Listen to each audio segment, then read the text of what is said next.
They sign the deal, it comes back, everybody parties, but the biggest step I feel like is missed in this process is verifying that data. And what I mean by that is finance needs contract stuff to be all squared away. Customer service needs onboarding stuff to be squared away. And the last thing we want to do in those first 30 days of working with a new client is to screw something up. They're really watching you those first 30 days. How's this relationship going to go? Are they the right partner for us? Do we want to stay on this contract? Can we get out of it? Should we not sign? They're always on edge. So if we screw anything up and then we have to go and correct it, kind of sets the tone that maybe we're not watching details like we said we would. So verifying deal data along with this entire process is going to speed things up of little things like that to avoid, so that we can have a cleaner and smoother process from going from sales to the account managers or customer service team to get them onboarded. So this is our deal close one process. Okay. So in this chart, what we're going to go over is what should happen right after a deal is closed one. So everybody knows what to do. All those different teams, like we mentioned, including your managers and the C-suite team. And we don't want anything to get missed along the way. And your new customer is going to start off with a really smooth experience, being pumped up that for the first time ever, probably, that your sales team actually hyped up what you actually are going to deliver. There's nothing worse than getting all this stuff hyped up by your sales team, and then you guys actually start working with them and it does not go that way. So this process here has helped tons of businesses that we help. If this is usually like one of the very first things that we'll try to recommend if we don't see this in place, to get squared away sooner than later. Because again, having those first 30 days go right, you can sign customers all day, but if they're just going to churn out, or in other words, they're just going to leave you because they didn't like working with you, there's no point in spending all this extra time and money in marketing to keep getting more people if they just always leave. We really want to not only obviously get them, but we want them to stay there once they are there. And this is going to help us do that. So how we're going to do this is go through this diagram. This is the system you should use. I've put some icons next to this of where these processes will take place to make it easier to understand. So the deal gets signed. They sign that DocuSign or whatever you use. They say, yes, we want to work with you. Step number one, like I said, verify that deal data. So what we do here in Salesforce is we'll typically create something that's technically called a screen flow. You don't really need to know that. But what it does, it's a pop-up screen. So there's going to be a button that will say close deal, and your sales rep's going to click that, and then this pop-up screen is going to pop up in front of them in Salesforce. What that is going to do is it's going to ask them questions and or give them just the data that they need to make sure is verified or it's good to go or that it got filled out. So some of those things might be like contract start date, contract end date, the deal amount, the industry they're in, their email address, their phone number, anything that finance, the onboarding team, or the sales rep would want to know to make sure we can bill them, we can contact them, and that all the details of what we're going to be doing for them are correct in there. So that way, when the sales team tries to hand this off to your account managers and the finance team so they can invoice, they have all the data and we don't have to mistakenly go back and ask them to give us those details or correct something, right? So this pop-up screen happens and it will show the data, whether it's populated or not, and it will prompt them, hey, in order to close this deal in Salesforce, you have to fill out this information. So it's really easy for them to, one, look at it, make sure it's good.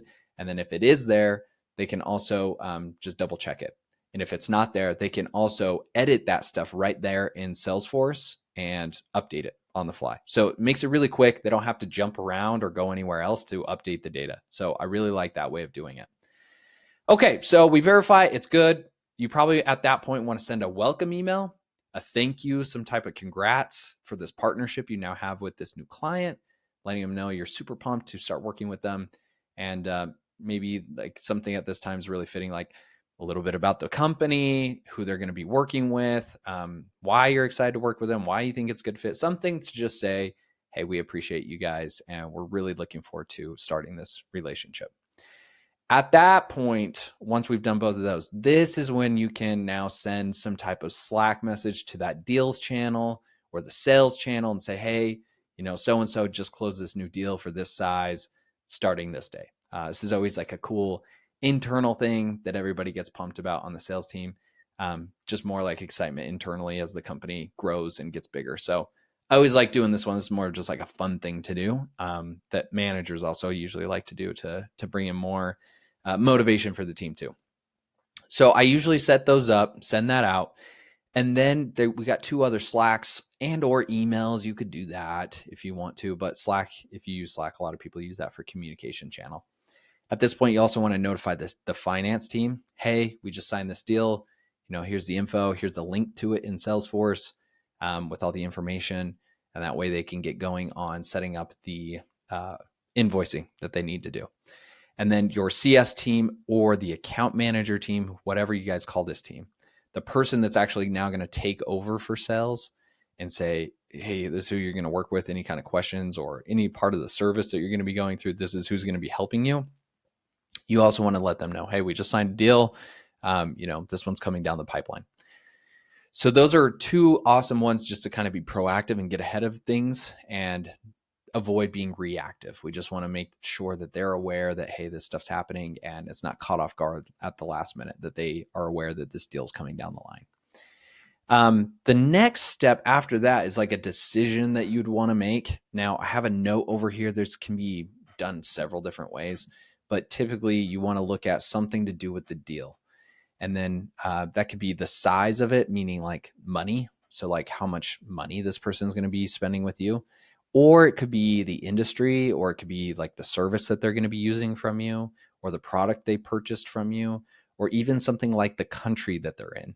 Depending on some of those different parameters, the business sometimes likes to go about having different follow-up steps that they have to do for those different types of things. So if we think through this on like a small scale, instead of deal size, if we think of it like what kind of service they're purchasing. If they purchase, let's just say you're a car company, right? Like you go in, you give your car to do some mechanic work. Okay, that's really easy example. If they come in for an oil change, we probably only have a few steps we really have to do. It's an in and out, quick job. It's really small. Nobody really needs to be involved. It's super easy to do. It's not technical.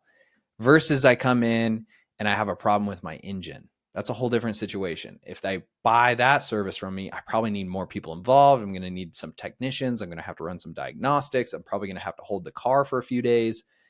There's a lot more stuff I got to do here. And that's what we're trying to think through. So whatever service product or country or industry or the size of it, if that affects the way that you're going to then go about dealing with that customer, that's what we want to separate out.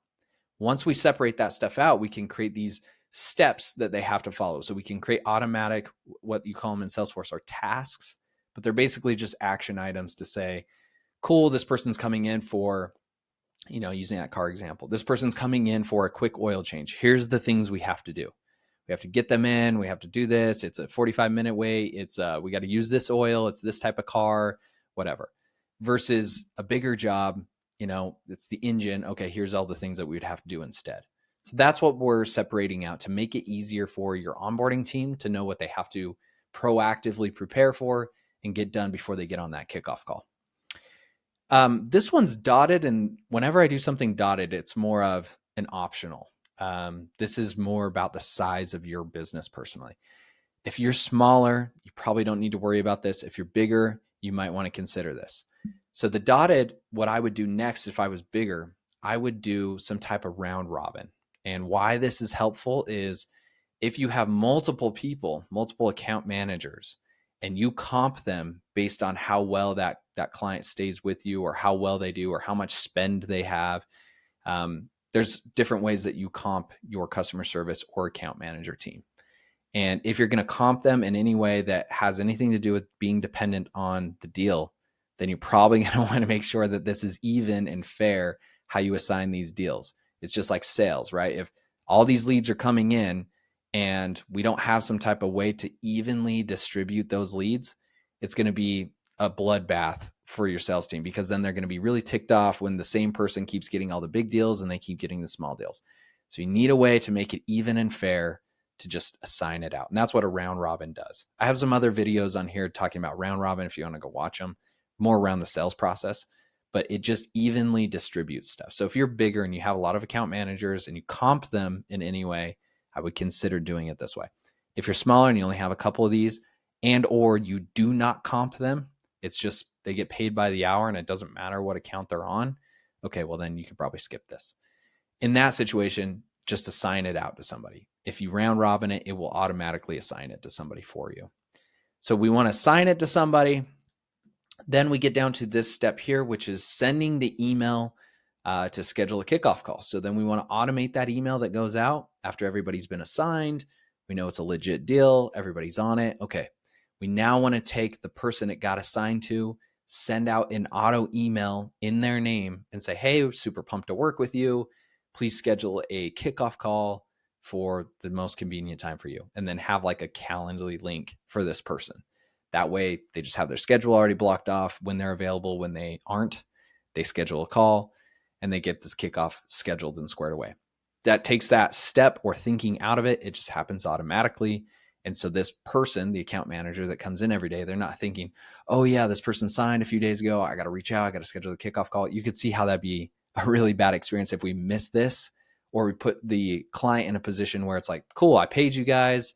And now, like, what's happening? Like, where are we going from here? I haven't heard anything. Like, when do we actually start this stuff? So this is a really critical step, I would say. At that point, we want to take it a step further. And I have in here, wait X days. This is different for every business. So I don't like to put a number down. It might be 1 day. It might be 7 days. It might be 3 days.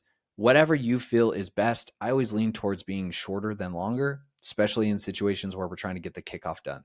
We want to take advantage of the momentum, the excitement, the feeling, the pumped up feeling that they have about signing with you and using your product or service. And we want to get them on that kickoff call as soon as we can. So I always try to go for less days. And basically what we're going to check here is, did they schedule a call with us? Yes or no? If they haven't scheduled a call with us in X amount of days, then we want to go through this loop here, which is, no, they didn't. Okay, well, we probably, the account manager, if I've waited 3 days and they haven't scheduled anything, I'm probably going to let the sales rep know, like, hey, dude, I haven't even met them yet. I reached out. Everything went out automatically. Obviously, we already told them we're pumped to work with them. I send them my calendar link because all that stuff happens automatically. They're well notified. We did everything on our end. I haven't heard back. So don't know what happened here. Don't know what this deal is about, but I'm letting you know because you had a relationship with them. So that's a good one to let them know that, hey, this hasn't started yet.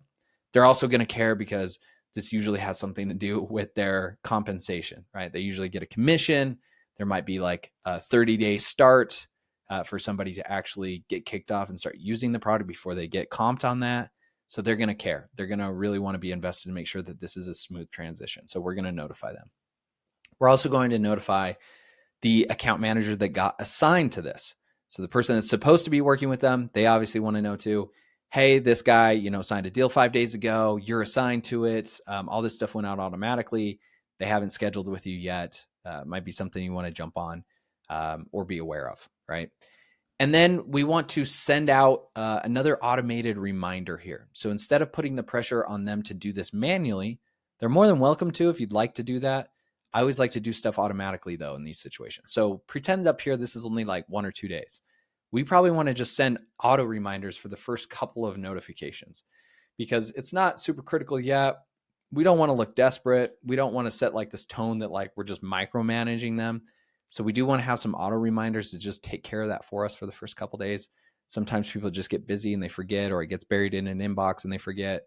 So auto reminders for the first couple is always a good rule of thumb. And then after it goes through this loop a couple times, what you could add to this if you want to make it more complex is a situation here where there'd be an extra step like, okay, has it been whatever, like 10 days, 15 days, and they still haven't scheduled? Let's actually manually reach out to these people at this point. Like, let's stop relying on the automation. Have your sales rep, have the account manager, have a manager, whoever, reach out to them on a manual email or call them or like text them, whatever it is that you can do to get a hold of this person so that we can get this sorted out. So that's what I would do as an extra step here. If this continues through this loop, you could always add that. Once they schedule, or if they schedule right away, that's great. We also want to send them some type of onboarding email. So when you think through the experience of a customer, the reason that people always revert back to the Domino's pizza tracker all the time, I feel like when we talk about customer service, is because it helps the customer just know where we're at in the journey. And 9 times out of 10, in my experience as a consulting business, people get frustrated with us when we don't tell them what's going on. We assume they think that they know what's going on, or we assume that they should know the next steps and we don't just explicitly tell them, that creates frustration because then they're like, okay, well, like I'm paying for this. Like, where are we at with this? Like, is this done? Is this not done? When is it going to be expected to be done? So the Domino's pizza tracker, you order your pizza, you know it's in the oven, you know someone's cooking it, you know somebody's delivering it to you, you know it's at your doorstep. You just know every process and you know how long each one's going to take. We want to basically do that same experience with them throughout every process we do, but more importantly, right here. This is a big gap because you go from a whole different person that was talking to them to a new one. And so when sales drops off and now you have this account manager dealing with them, they want to know what's next. So what do we do from here? An email you can send are those steps. Hey, thanks for scheduling the call. This is what you should prepare for that call. This is what we're going to do on that call. We're going to get you access to this. We're going to review this. We're going to go over these things. We're going to set up a weekly sync call with you. Whatever it is that you need to do in onboarding to start that relationship and get into the rhythm of working with this person, that's what we want to send them so that they know what those next steps are. And then on the onboarding call, you repeat that process again, obviously. But this is what would end that close one process. So it goes all the way from deal signed to getting somebody to schedule out that first kickoff call. Cool. So this is super helpful. Like I said, this is one of the big ones I feel like we try to get implemented right. Foundation of things to think through, and I think works, 9 times out of 10. But there is a lot of personalization in this one.